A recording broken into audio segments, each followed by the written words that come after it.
दो चीजें आपसे जानना चाहता हूं। एक, हिंदुत्व की अवधारणा को लेकर आपका विचार क्या है, और दूसरा, ऐसा क्या हुआ कि आप आज हनीफ मोहम्मद खान की बजाय डॉक्टर हनीफ मोहम्मद खान शास्त्री के नाम से जाने जाते हैं?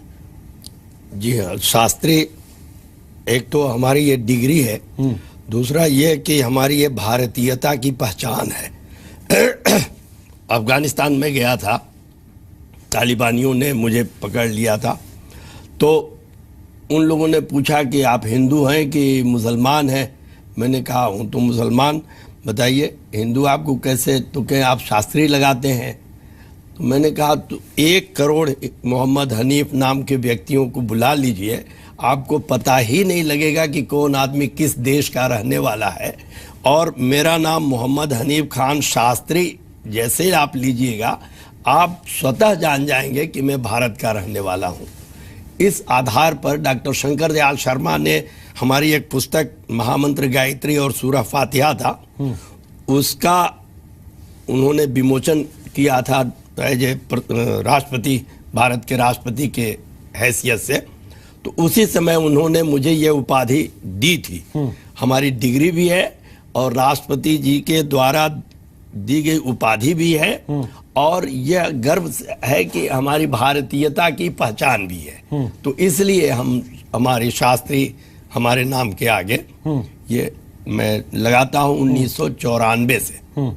समय हालांकि खत्म हो गया। मैं दूसरा सवाल जो पूछा था उसका जवाब आपसे साथ में चाहता हूँ। हिंदुत्व को लेकर आपकी सोच क्या है? हिंदू किसी धर्म का नाम नहीं है, ये संस्कृति है, भारतीय संस्कृति है, ये हिंदू संस्कृति है, ये जो सबको समन्वयात्मक दृष्टि से अपनाने की चेष्टा है और निर्देश है धर्मशास्त्रों में।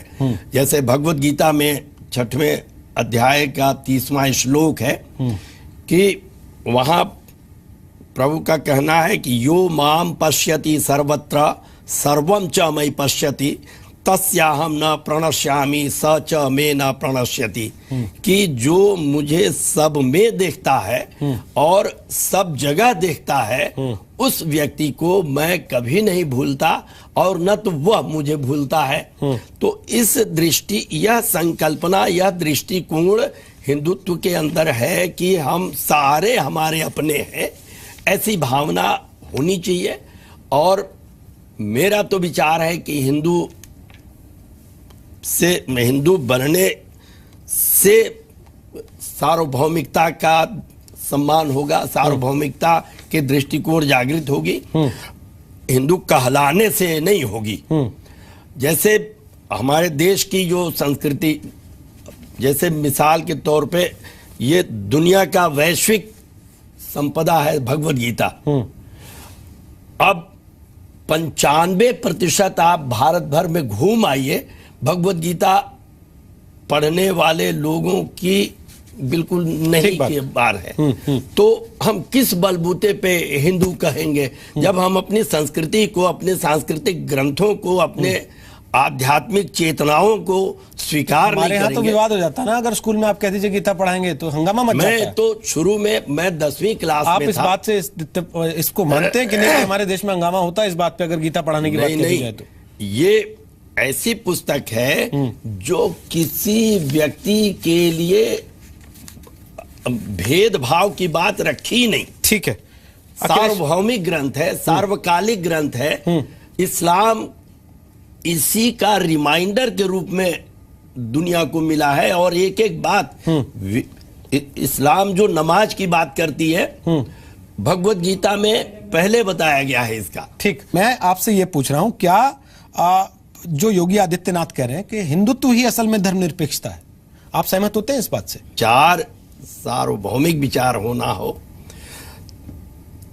और हमारे देश की तो संस्कृति यह रही है, जैसे अथर्ववेद में बात आती है कि प्रत्येक व्यक्ति के लिए कि सहृदयम सामनस्यम अविद्वेषम कृणोमि वः अन्यो अन्यम अभिहर्यत वत्सम जातम इवाग्नया। कि सहृदयता सबके लिए समान रूप से हो, सामनस्य सबके लिए समान रूप से हो, अविद्वेष वैमनस्य रहित सबके लिए समान रूप से हो, या भारतीय संस्कृति है या हिंदू संस्कृति है या देश हमारे देश की सनातन परंपरा से चला आ रहा है। फिर दूसरी बात यह कि अन्यो अन्यम अभिहर्यत, जिस किसी में भी खूबियां हैं, जिस किसी में भी प्रतिभा है, उसको समान रूप से बल दे करके उसकी प्रतिभा को उभारिए। जैसे मैं अपना स्वयं उदाहरण हूं, मैं मुस्लिम समाज का व्यक्ति हूं, लेकिन लोगों ने मुझे जब देखा कि मेरे अंदर यह प्रतिभा है, तो विशेष रूप से हिंदू भाइयों ने ही मुझे पढ़ाया। पंडित जगन्नाथ उपाध्याय जी बनारस संपूर्णानंद में बौद्ध दर्शन के विभागाध्यक्ष, उन्होंने अपने घर रख करके पढ़ाया। चंदा हमारे स्कूल, हमारे कॉलेज के बच्चों ने, हमारे लोगों ने चंदा कर करके हमारा फीस जमा किया। आज भी मैं बहुत सा, जिस तरह से मैं पढ़ा हूँ उस तरह से और बच्चों को पढ़ाता हूँ, तो उसमें सहयोग हिंदू भाई ही करते हैं। उनके फीस के लिए मैं चंदा उगाहता हूँ, और बच्चों को, बच्चियों को, बहुत सारे ऐसे बच्चे हैं जिनको पढ़ाता हूँ पैसा भेज भेज करके, अपने पास से नहीं, ठीक है, हिंदू भाइयों से ही मांगता हूँ और उनको भेजता हूँ, और मुस्लिम बच्चे हैं जिनको मैं पढ़वा रहा हूँ। ठीक।